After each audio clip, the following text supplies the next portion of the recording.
Tags. Tags. Tags. ID3 ID3s, yes, Adam. ID3 Adam. tags. Yeah, that's right. So I don't know if, Nick, did that old chat room, you put a link to migrate people over to this, to view this one? I did. I put it in there. I guess this is the right place, right? If you click that link, you'll be watching us now. I don't know if you if you survived the Google Plus Hangout on Air apocalypse that we just had. I've actually managed to rescue the roundtable, scooped them up, and we're off to start a new colony.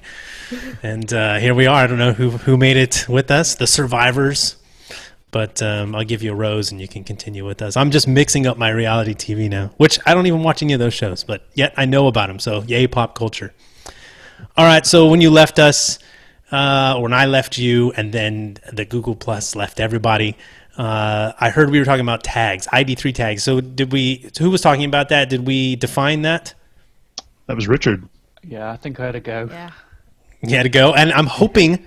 Oh, here. Okay, now we're back.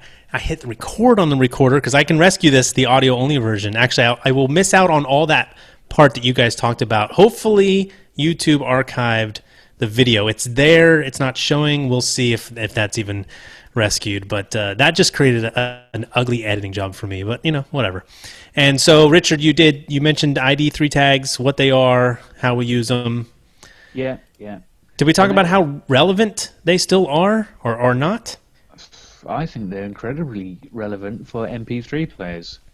When you've got the actual MP3 and all the ID3 tags are embedded in it, you've got your MP3 player, it will pop up, it will show the album art, which is your branding. That's fundamental. Gives you the title of the show, the episode number. Yeah, I'm 100% behind them, definitely.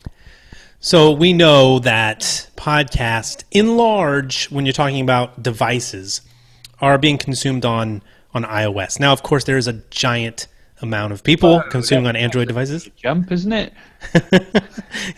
Well, that's in the stat. Isn't that true? Crystal, is that true? Well, yeah. It's just a simple fact, right? When you look at the back end, say Libsyn, and you've got probably the most amount of podcasts gathered in one spot than anyone. So the numbers are strong. And Blueberry confirms as well. iOS leads the way when it comes to mobile devices. Now, we're not talking about iPods, but in general, Apple has the podcast market cornered in terms of the majority of people listening to podcasts are using.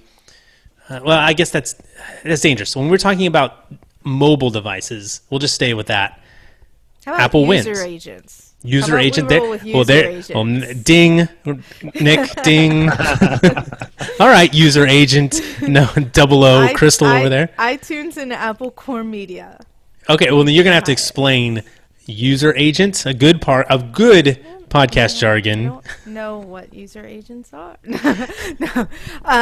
So let's say you're browsing the internet and you're using Safari or you're using Firefox or you're using Chrome and you hit a website. When the owner of that website looks at their logs on their server, they see this thing called a user agent. And it's going to say so-and-so, not by name, but by a numbered address, visited your website using Firefox or using Safari or using Chrome. In that case, the browser is the user agent. So when you're talking about podcasts and you're talking about user agents, a user agent might be the program iTunes. Or in the case of Apple Core Media, that's a generic user agent for any or most mobile apps that are on iOS, including mobile Safari, the Apple Podcasts app, and other like Downcast. Those all fall under Apple Core Media. Awesome. And so before we derailed onto user agents, which was very interesting, Richard, what were we talking about? We're talking about the relevancy of ID3 tags. And what I'm curious about is with things like iPhones, smartphones in general, even Android, you're using these third-party apps. Most of those pull their information that they display from the RSS feed nowadays, don't they? Anyone? Yeah, I guess they do. The apps do. But I don't know, I just like the fact the MP3 itself is self-contained and it's got all the data. So if it ever gets downloaded in some other way or given to somebody, or let's say it gets syndicated somewhere else, all the data is embedded with it. It follows it. It goes with it. It's stuck in the file. I kind of like that. Yeah, and you're right. I'm on team ID3 tag. Like I think it's important, but I think it's a little different. I just think it's different than it used to be. It used to be. Well, Crystal, do you know what the sort of evolution of, was it more important in the past or not, or does it really play the same role? I think it was more important in the past, particularly when iPods were a lot more prevalent, and generic MP3 players, but I'll just say iPods, because people would download the file and take it offline with them, and there was no RSS feed metadata that followed along. It was just the file. That's becoming less and less the case now, but for the sake of professionalism, if I'm talking to you less on the technical side and more on the marketing side and how it looks to have everything cohesive and properly branded, I would still say go ahead and do the ID3 tags because it's not that hard to do it. And that way you're not missing out on anything if you do it. Yeah, and so let's see, Lloyd, how do you create do you do ID3 tags? I do. And how do you insert those into your MP3 file? I'm on a Mac, so I create all my audio. I compress down to, or I don't compress down. I mix down to an AIFF. I run some leveling on that file, then I compress it to an MP3, and my MP3 tool, which I use MP3 encoder. Some people use iTunes. I used to use iTunes for a long time. There's a tag editor. You can go in there and edit all your stuff. ID3 tags have actually kind of saved me in the past when I had one of my WordPress blogs was hacked and they deleted the database. I had most of my show notes. I didn't have the show notes for all of my files or all of my episodes, and I actually used to put the show notes right in the lyrics tag on the actual MP3 file. So I was able to actually go and rebuild some of my stuff. I don't do that anymore just because most people are using like apps on their iPhone. They're not really using like the MP3 player on their iPhone or their iPod or whatever device they have. But in the past, it actually saved me some time and rewriting. So I think they're hugely important. But gone are the days where you'd have to have like some crazy workflow where you'd have an RSS reader like Google Reader and you'd have tags for podcasts and you'd download the file to a USB key and put it in your car MP3 player or download it to your iPod. Like all that stuff is gone, and it's so easy now to discover new podcasts and listen to them. But I still think it is important because there are people out there that maybe don't have the newest technology and they're using kind of the older method to do it. Yeah, that's what I'm always cautious about is that we live in a bubble. We're all sort of geeky, nerdy. We're ahead. We're first adopters. I mean, podcasters, I think, are pretty much at this point first adopters because it's still early days, and a lot of people do not have the tech that we have. So, and especially since you kind of hit on the fact that podcasting is global. So there are many places where podcasts might be just listened to, on who knows what device. I mean, there are just so many out there. There's so many markets I'm not even familiar with. I'm sure there's just a mass of old MP3 players people are still downloading, and those MP3 tags can be very important. So, Crystal. That's me. I downloaded an old MP3 player. Nice. It's keeping it old school. Very good. Oh, cool. And so, Crystal, I use iTunes to do that, but there used to be talk of it was an issue where iTunes didn't convert over to all the different MP3 players. Do you know about that? Is that still something that happens? No, it pretty well works. Actually, everything that I do for the Lips and Live episodes of my own podcast, it's all done. I do the ID3 tags in iTunes, no problem. And just like I think it was Lloyd who was saying, I actually do take all of my show notes and put them in the lyrics just because I have them and they're easy to put in there. So, but yeah, iTunes works fine. Yeah, so I think it's still important, and I think that was actually a great lesson to learn from Lloyd, even though he says he still doesn't do it.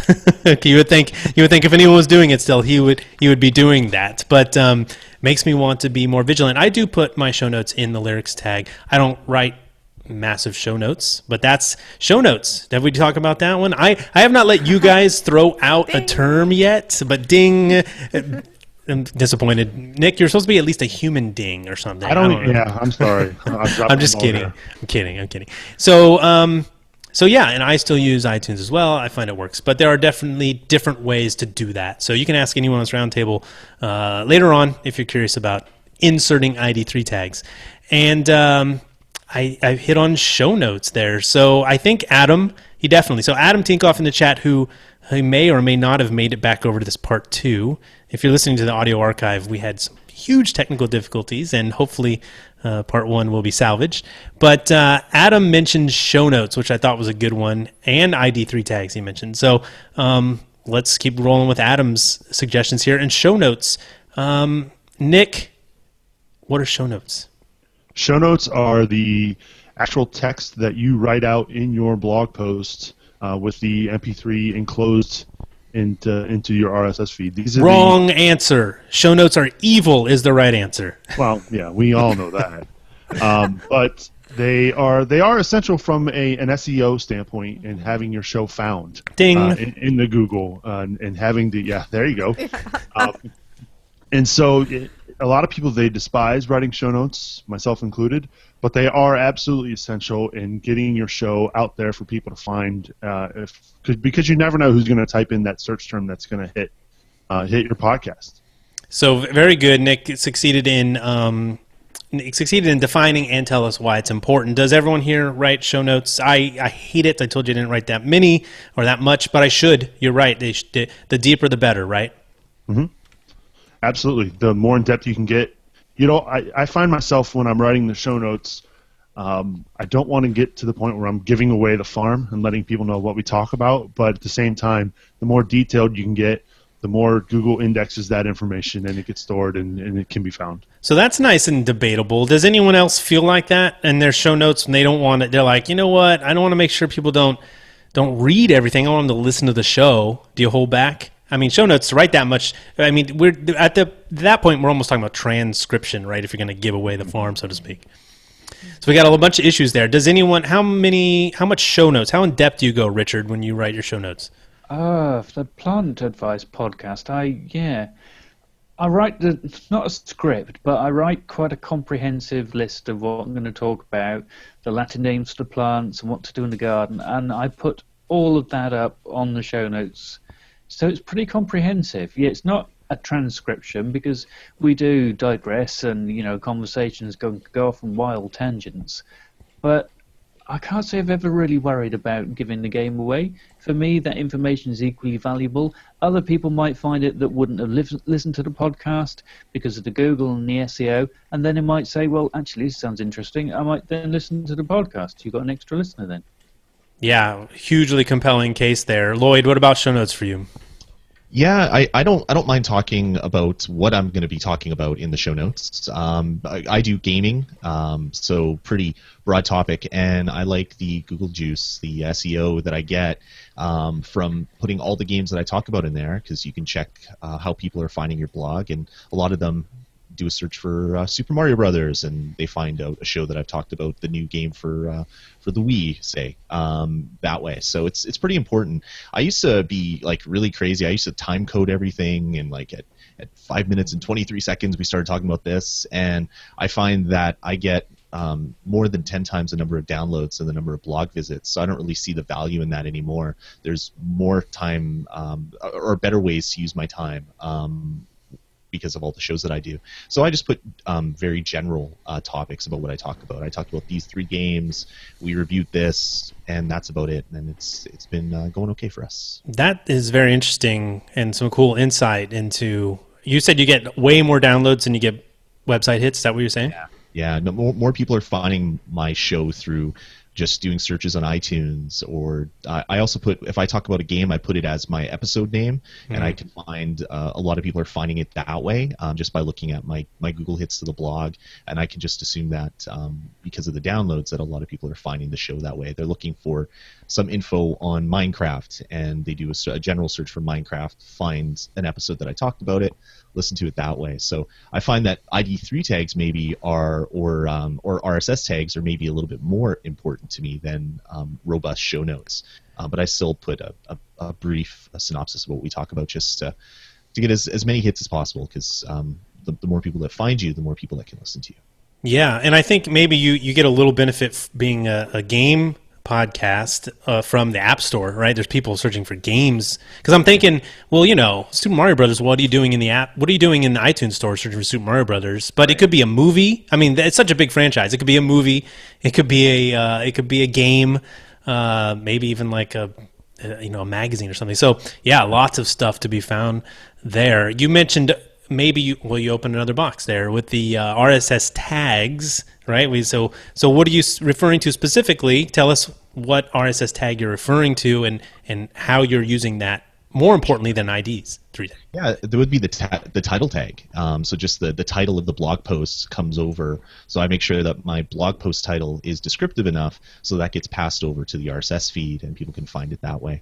I also do a show on iOS games. So when a new game comes out, I'm sure to talk about it, put it right in the title, and you get a lot of hits that way. So it works for me because being a gamer who podcasts about gaming, I kind of know what people are looking for, and just smart naming was a good way for me to maybe lure a couple other listeners over.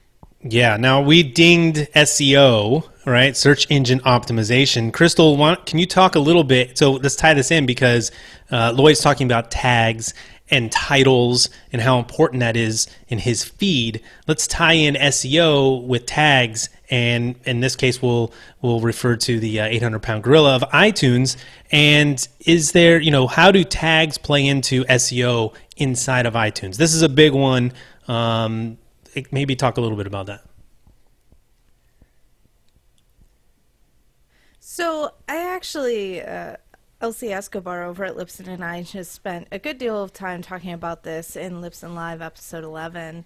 I'm on a big delay maybe. Can we get a let's make sure we put that in the chat for the show notes so people can find that. So it's where would we go? What's the URL? Well, I can put the URL in the show notes. I'll have to pull it up. It's up on YouTube. But basically, when you're talking about SEO, audio and video in and of itself, generically speaking, is not searchable. Whereas text, words on a paper or in this case on a screen are quite searchable. So when you're talking about a podcast, and you're talking about an RSS feed, and you're talking about tags that are searchable, you're talking about your show title and your episode title, and you're talking about your show description, your episode description, you're talking about your author. All of those things play into your search ranking in iTunes.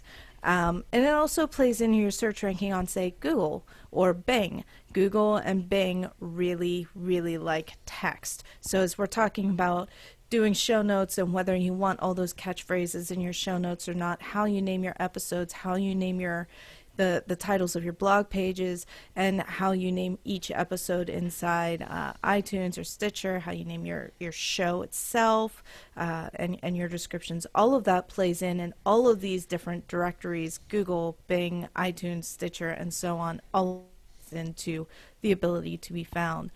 The other important thing to note when you're talking about search ranking in general for iTunes is iTunes actually weighs some of their search and their new and noteworthy based on how many downloads and how many subscribers over the life of your show you have had. So it's not just text, it's also based on how popular your show has been. Very cool. So does that spark anything? Does anyone have any follow-up for that? Because people are always wondering, how do I get found? And we see things like all kinds of keywords being shoved into author tags and all that stuff, right? So, but what you're saying, titles seem to be the king here, right?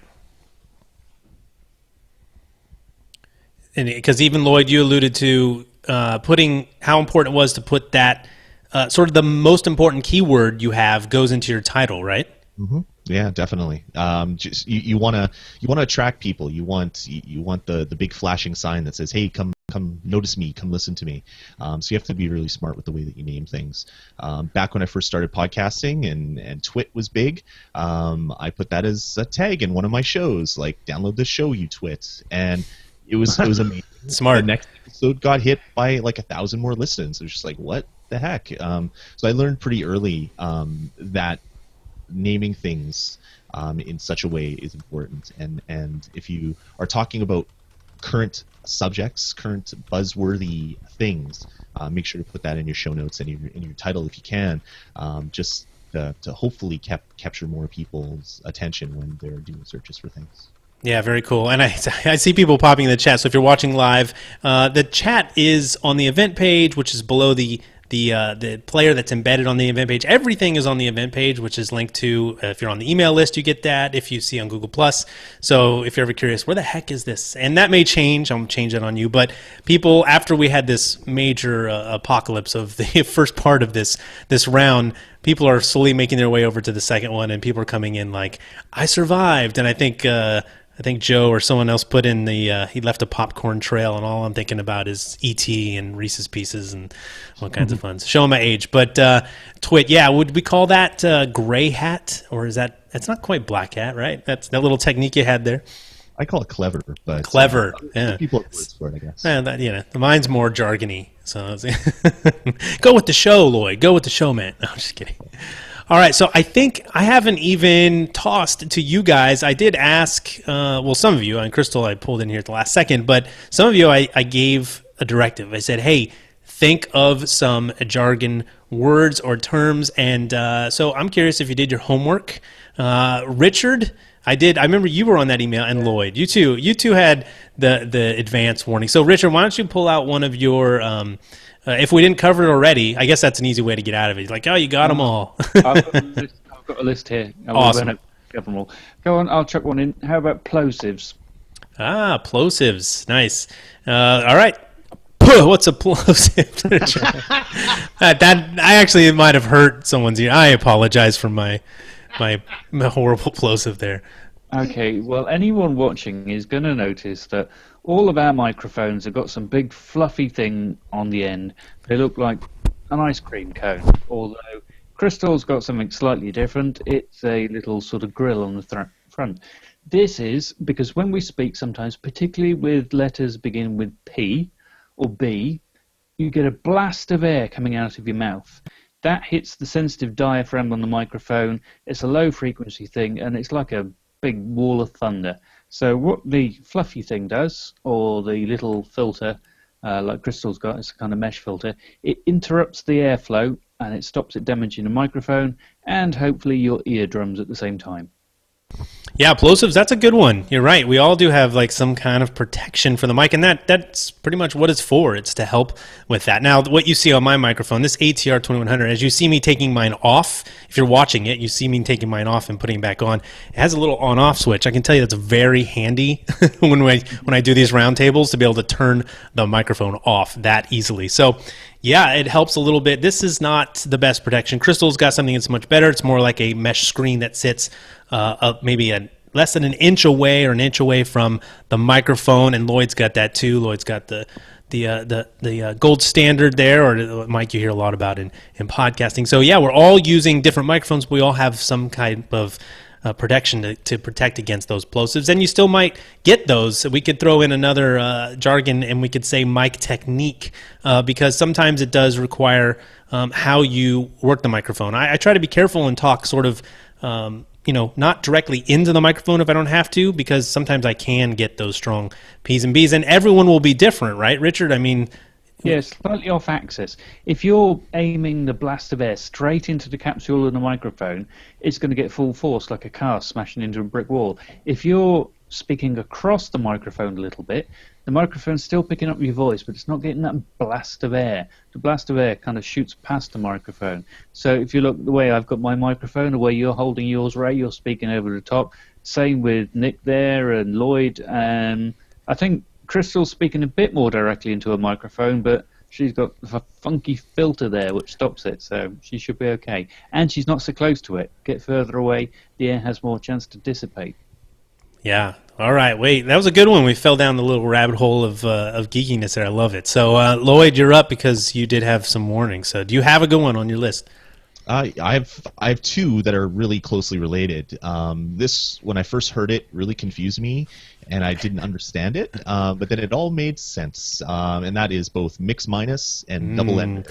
Wow, good one. I have double ender. You know what? I meant to write double-ender. Those are great. So go ahead. Go ahead with that. Good luck. If you host a show, if you record a podcast with a co-host, there's many different ways to do it. When I first started podcasting, we did what is called a double-ender. So we each recorded our audio files on each side. So my co-host would then upload his file, which was huge, and it took forever. And then I would take both files, go into GarageBand or Audacity or whatever whatever audio editor that I was using at the time, make sure that they all lined up. You do the silly clap at the start to make sure that you have something to peek on, so you can line them up, create one MP3 file from two ends of a podcast conversation.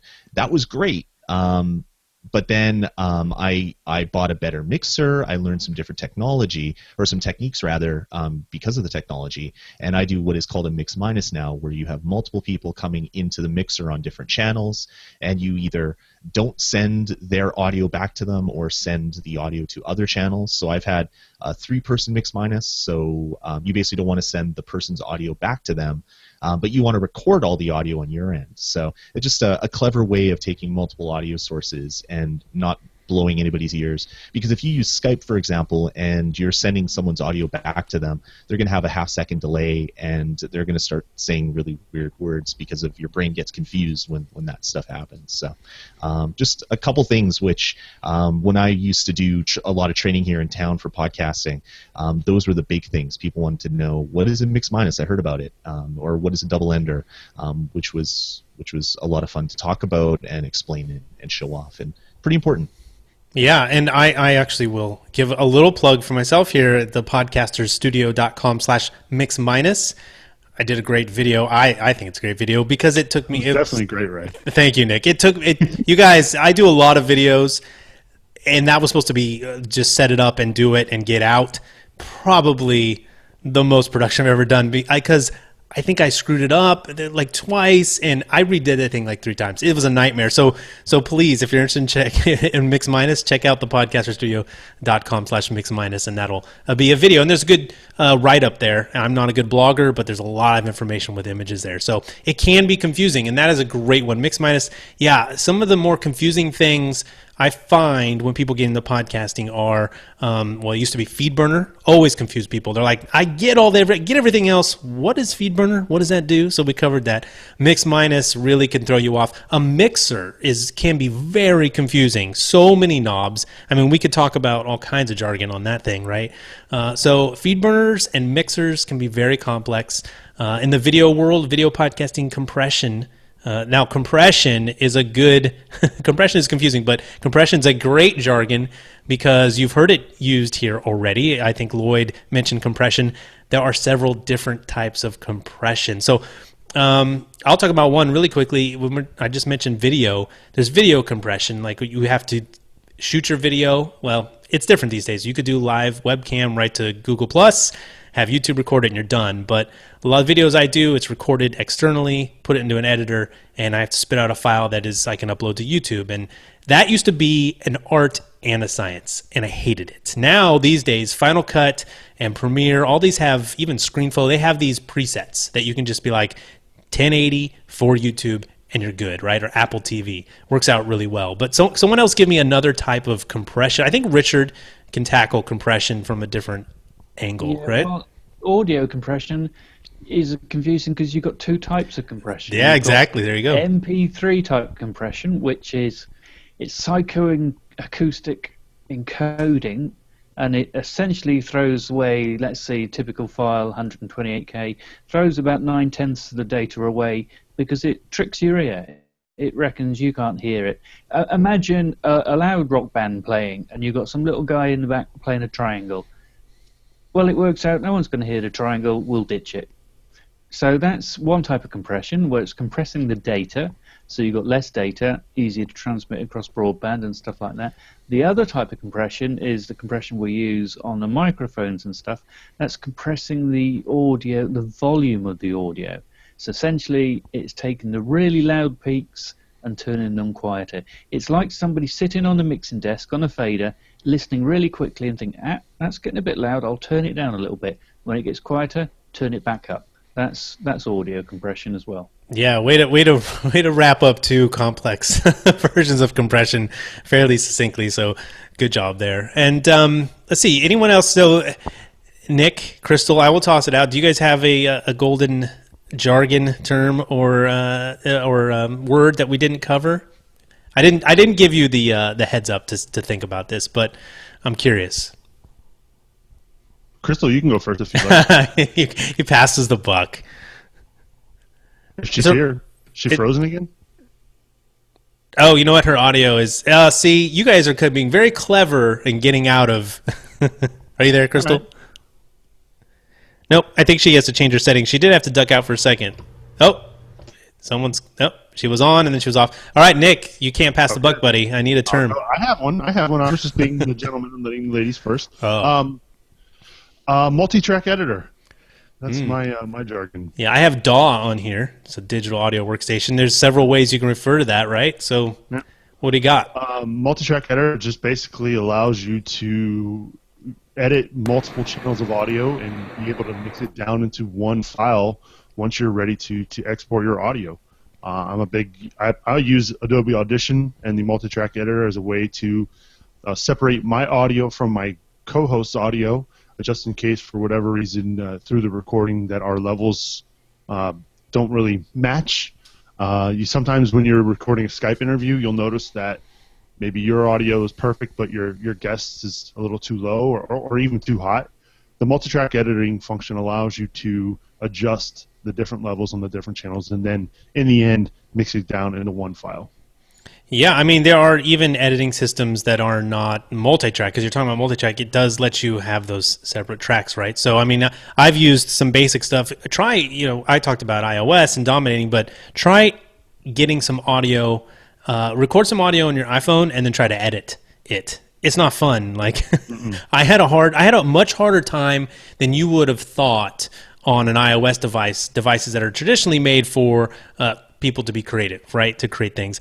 And man, I downloaded a couple different apps. So, at the best I could do this straight line edit and maybe chop off the end or something. That's not often good enough for a podcast. You want to put in music, have your voice track come in, fade it down, right? So you've got Audacity and GarageBand. You've got free options there for both Windows and Mac. So yeah, digital audio workstation, multi-track editor, whatever you call it, is definitely jargon. Now, we threw in recording Skype there. Skype is technically, I guess, jargon, but I think everyone here knows Skype.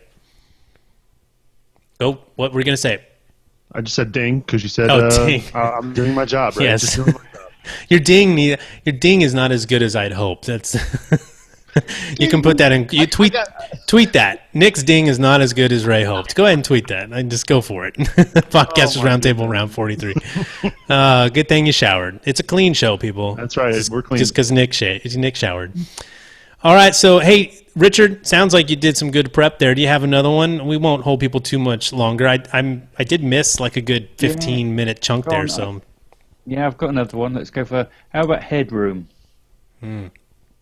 So Richard is he's pulling out these the terms that you would typically get involved in if you're doing post-processing or I guess even recording, right? But it's sort of down in the woods. And Richard and I have had some deep conversations. We won't even go into things like loudness normalization because then it's over. Show is over. Okay, what are you talking about, Richard? Headroom. Okay, Headroom. The best way I can explain this is your digital audio, you've only got a certain range you can fit in. Your audio, we talked about how it can get louder and quieter. So let's imagine you've got a room and you've got somebody sitting on a trampoline bouncing up and down. And that's your audio waveform. The louder you go, the higher you're bouncing on the trampoline. But you bounce too high, you're going to bang your head on the ceiling. You're going to get a flat top head. That is headroom, literally is headroom. You can only touch the ceiling. If you go any more, A, you're going to get flat head, B, you're going to distort your audio. Awesome. This has been, Crystal, are you back? I see she switched microphones. I noticed by the blue glow, there it is, the ATR. Ooh, and it's coming through loud and clear. So, wow, this has been a show for the ages. And I did a show when everything goes wrong. Yeah. All right. This is live streaming, people. All right, well, I'm getting ready to wrap up. Unless someone has one here's the thing with this. This is one of those other fun episodes. Well, I've done podcasting pet peeves. We've done 2 of those now. I did podcast predictions, 2015, 2015, and this one, podcast jargon. I was curious, could this be something that we could do again? Clearly it is. I'm actually, that creates a lot of work for myself, but because when we do a part 2, that means I have to go back through the entire part 1, this miserable chopped up piece of video and audio, and write down all the ones. I should have been doing that now. All right, I'm learning lessons in real time. But yeah, anyone have a last one they want to throw out, one that they were dying to get to? Let me look at my list here as well. We did say podcatcher. I heard that mentioned. I don't think we went with that one. Pod fading or pod Twitter fading. bombing? Oh, Twitter bombing. See, I don't think I want to give Rob credit. Like, I know. Twitter bombing will bring into another conversation, because that one can be a bit controversial. I mean, it's not. It is and it isn't. I agree with but, you. I agree all right, with you. it's good times. That you can find on the feed, which is getting its appropriate plugs here. You want to know about Twitter bombing? Go listen to the feed. Rob will give it to you straight. But Pod fading. pod fading is a good one. So okay, Crystal, since you're back and on the microphone with contributing jargon words, what is pod fading? So you've put out a bunch of episodes, maybe 10, 20 episodes. Maybe you've been podcasting for a year, and things were going great, and then you just kind of lose that spark, and you're just not putting out episodes anymore, and the show just kind of goes on. Yep. Without new.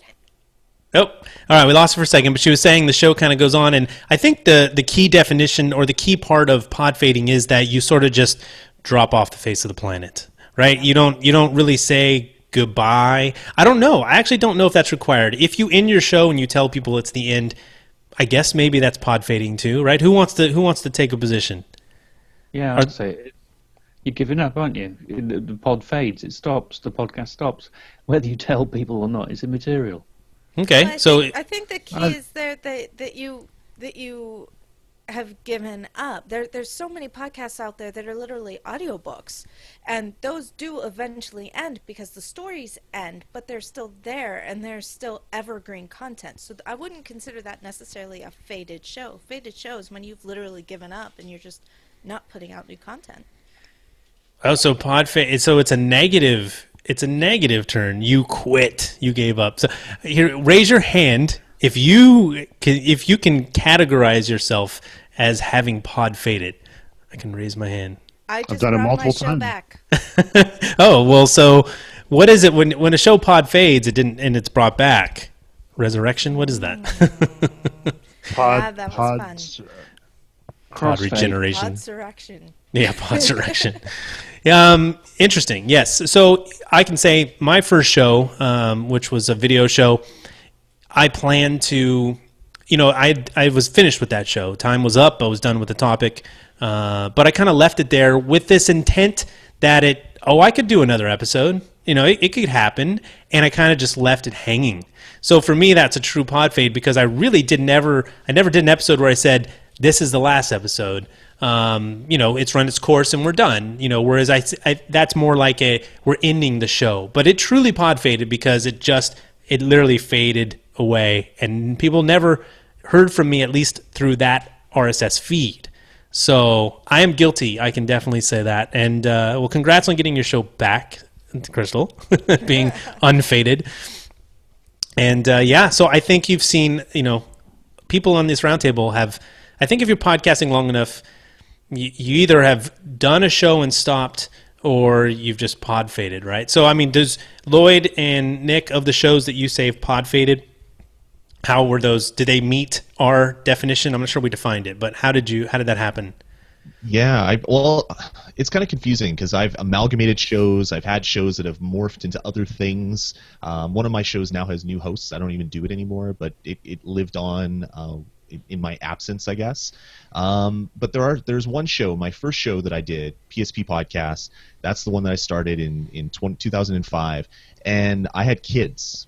So I didn't really pod fade. I pod produced, I guess. I had kids and didn't have the time, so it went on a hiatus for a bunch of time. Then it came back, did a couple other shows, and then I basically said, okay, this is the last episode of this, but I'm doing these other shows. Go check them out over here or over here. So it kind of faded, but I was still hopefully bringing a lot of that audience to another show with a different name. Glenn Bennett in the chat says it's pod suicide if you tell people. So he went dark. Yeah.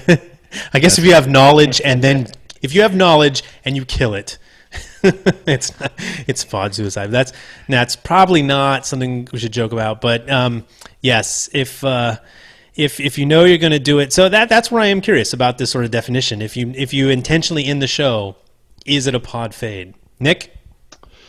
Yeah, it's funny. My story is very similar to Lloyd's. The first podcast I did was called the TripsLeft.com Sports Source with a couple of college buddies of mine. This is before we knew how to use Skype. I was literally recording a 3-way phone conversation from my cell phone, which back then you got billed for quite a bit, and directly into my laptop. That lasted for, like I said, 7 episodes, and then I got a job and had to move.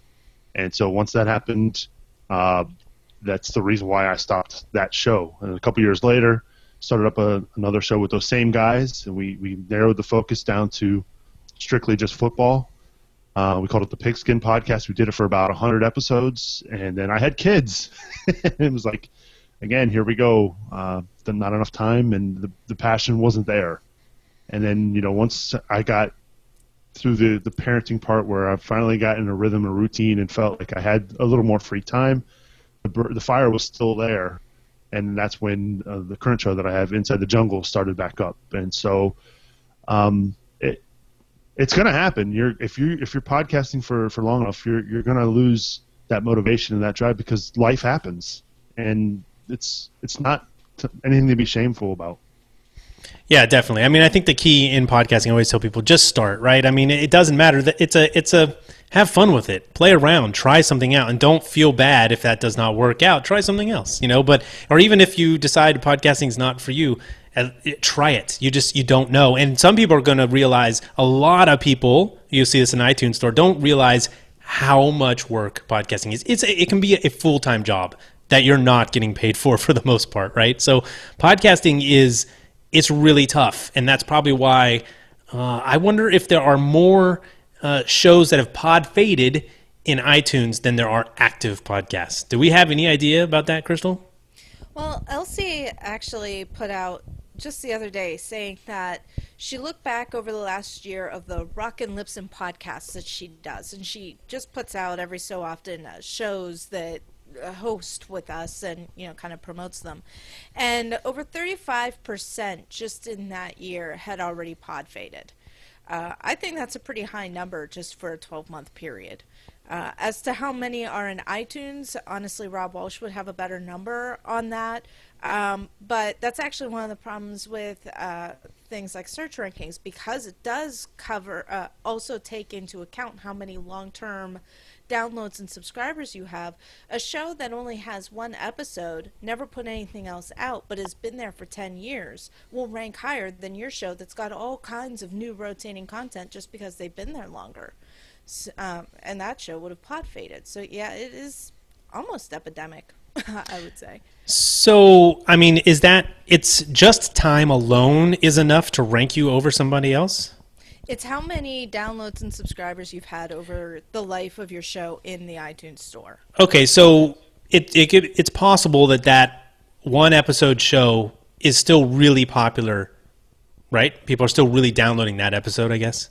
Right, and if your show's only been in there for a month and they've been in there for 10 years, inevitably they've had more subscribers and downloads just because they've been there that long. Yeah, that's interesting, and it is a bit of a. I wonder if iTunes is gonna at some point tweak that. I know it's a complaint that people say. I've experienced it as well. Is like that show has 5 episodes, and I have 55, and it's above mine for whatever reason, or it's even showing up in like some of the promoted areas. Yeah, that's always strange. And I will admit that when I look at the roundtable list of people who have signed up and said, I want to be on the roundtable, The only real requirement, and I think I've even broken this, is that you have a podcast. I have to check because the list is, it's a decent list, and some people have been on that list for quite a while, and I'll go back and see, hey, is their podcast still active? And it's not that I would necessarily exclude them if their podcast wasn't active, but I am curious. And sometimes I click and it's like, February 2014. Now, it doesn't mean the podcast is necessarily gone, but they have in a way sort of pod faded. So, oh wow, that's a good way to end. That's some interesting stuff. And besides that, we've been here so long that Nick's hair is dry, so we definitely need to go. It's just way too long. All right, and he didn't get any prettier, even when his hair dried. So, no, I'm sorry, Nick, you're gorgeous. Come on, all right. I'm sorry. I don't want to hurt any feelings here. No, maybe you'll make the thumbnail. You never know. You never know. All right, not with that pose, you won't. Okay, we're going to get on out here, and as we go on out, I'm just want to thank you for attending. For anyone who would listen to part one or attended live, thank you so much. And if you made your way over, if you followed Joseph's popcorn trail, thanks so much for hanging in there. And as we go out, let us know. Give us your podcast, one of them, because I know these days people have more than one, a lot more than one, and we did a roundtable on that. But give us your podcast and where we can find that show, your main website, whatever you want to plug, and we'll say goodbye. So, Crystal, thanks for being very last minute, and thanks for coming back on the roundtable. Thanks for having me as always, Ray. And you can find me on Twitter at Cocotech, KOCOTECH. And also I host Libsyn Live with Elsie Escobar, and you can find me over at support.libsyn.com. Very cool, yeah. There's someone behind the scenes. It's so cool. I do love that. Like the Libsyn people, even the Blueberry people, I know who to hit up on Google+. Like I can talk to you guys. So that's very cool. You guys are doing things right there. So keep up the good work. Lloyd, thanks for being on your first roundtable. I appreciate it. And your set is so cool. We got to bring you back, right? Well, thanks for having me. I love the show. I was happy to come on and talk jargon. If people want to see more, they can head over to vgpodcasts.com and check out the shows I do there. If you like Nintendo or gaming, we have something there for you. Very cool. I like both. All right. Nick, I guess, thanks for coming back. You're not, it's dangerous. I need to count how many rounds you've been on because, I'm going to have to make a T-shirt. I can't do that. I think this is the fifth one. Now, I think it might be 6 because this was like a last minute. And then there's that live appearance in Vegas. So it gets a little nitpicky. But thanks for joining us. Where can we find your show? Problem. Thanks for having me again. My name's Nick Suerling. I'm the host of Inside the Jungle, a podcast devoted to the Cincinnati Bengals. You can check it out at InsideTheJunglePodcast.com. And hey, I'll be at New Media Expo in April. Hope to see you all out there. Awesome. Yeah, way to ruin the evergreen content. That's cool. Oh, no. I'm just kidding. It'll probably be, you didn't because you didn't say a year, and it probably will be April again and again for the next couple of years. So Nick will see. Nick now has to go to every NMX because you told him. I'll see you there. All right. And Richard, thanks for coming in. We're lucky that your head isn't down on the microphone, falling asleep. It's super early or late for you, whichever one you stayed up. So thanks so much. And we're usually lucky that people sometimes sacrifice sleep to be here on the roundtable. But thanks for your first roundtable. It was so good to have you on because you've been in the community for a long time and offered up so much great content. So I appreciate that. You're welcome. Thank you ever so much. Yes, it's 2 o'clock in the morning here in the good old UK. But bright-eyed and bushy-tailed. You can find me, I guess, on my website, richardfarrar.com. Farrar is spelled F-A-R-R-A-R. I talk about podcasting. That's one of my main sort of passions. And the podcast that I really do myself is a plant-based one, which you can find at plantadvice.co.uk. And I just suddenly realised on the camera here, you probably haven't realised, somebody might have seen it, I've got a silver dot on my forehead, and you might be thinking I've changed religion. I haven't. Unfortunately, I had a bad accident in July 2000. It's left me paralysed from the neck down, and that's how I use the computer. I've got a little silver dot, and I can steer. There you go. I can steer the cursor around the screen. Wow. And I click button. So I'm not some strange religious sect. You're not wearing like black Nike sneakers and the spaceship's coming to get you and nothing like that. Who does anyone know that reference? What were they called? Bebop? Do you know what? Was it purple Nike sneakers? I'm dating myself. Idea. No one remembers that. So there was a group of it was a group. The spaceship was coming to take them. Obviously, they committed suicide.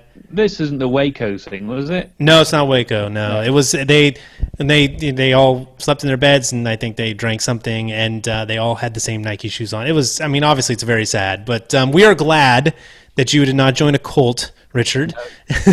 And that's amazing tech. I mean, that's really cool. So, yeah, if anyone is more interested or curious about that, definitely get in touch with Richard. And, you know, you guys giving the websites helps out so much. And hopefully people discover our new podcast. And it definitely helps with the dreaded show notes because I can then listen and go find out where everyone's website is. But thanks again. And we will finally get out of here. Thanks for putting up with everything. And if you're listening to the audio-only version, it's I thank you. And it should be nice and clean. And you can go back to your business of enjoying your day or evening. So we will see you next time for round 44. And yeah, until next time, wave everybody. I think Nick was already getting ready to wave.